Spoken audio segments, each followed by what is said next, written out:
এসেই আগে সবাই মেনু কার্ড নিয়ে দেখছে কি কি অর্ডার করা যায়, যেহেতু ভেজ আর নন ভেজ দুটো অর্ডার হবে, তাই খুব মনোযোগ সহকারে সবাই মিলে দেখছিল। দিয়ে বললো যে আগে আইসক্রিম অর্ডার দিই, আইসক্রিমটা খাই একটু শান্তি পাই, কারণ বাইরের প্যান্ডেলগুলোতে এতটাই ভিড়, আমরা সবগুলো তো দেখতেই পারিনি, দুটো প্যান্ডেল দেখে আর দেখিনি, প্রত্যেকটাতে প্রচণ্ড পরিমাণে লাইন আর প্রচণ্ড ভিড়। দুজনের দুটো আলাদা ফ্লেভারের আইসক্রিম ছিল, আমার বাটারস্কচ আর ওর ভ্যানিলা। ফাইনালি ওরা মেনু ঠিক করতে পারলো অনেক খোঁজার পরে।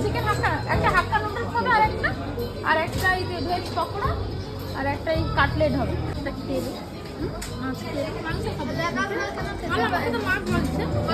খাপছাড়া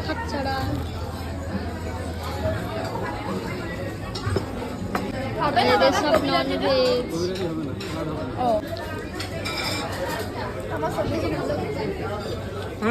আর বিরিয়ানি, এদের হাক্কা নুডলস, আর আমাদের ভেজ পকোড়া। কি অবস্থা, চোখের সামনে চিকেন থাকা সত্ত্বেও আমাদের ভেজ খেতে হচ্ছে। বিরিয়ানিটা দেখেই লোভ লাগছে। সবাই এখানে নন ভেজ খাচ্ছে আর আমরা এখানে ভেজ পকোড়া খাচ্ছি। কি অবস্থা, আমরা বিরিয়ানি খাচ্ছি, বিরিয়ানি আরো অর্ডার দিবা আসছি, লগ লগ করছে বিরিয়ানি খেলে।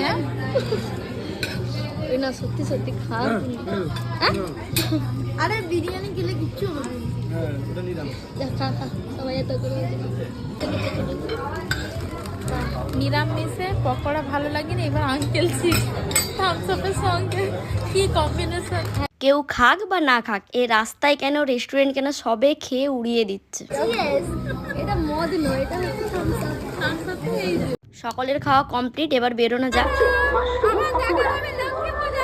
অনেক রাত হয়ে গেছে, ওরা এবার বাড়ি যাচ্ছে, ওরা ট্রেনে করে যাবে আর আমরা বাইক নিয়ে এসেছি, বাইকটা রাখা আছে দূরে, তাই বাইকটার জন্যই যাচ্ছিলাম। আর আজকে আমাদের ভিডিও যদি ভালো লেগে থাকে তাহলে একটা লাইক করে দিও আর কমেন্ট করে জানিও কেমন হয়েছে। গেছি বাইক রাখার জন্য মেছেদাতে এসে, এই যে বাইক রেখেছি, এবার বাইকটা নেব, কারণ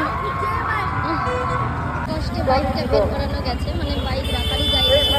ও হ্যাঁ, আমাকে কেমন লেগেছে জানাতে ভুলো না কিন্তু।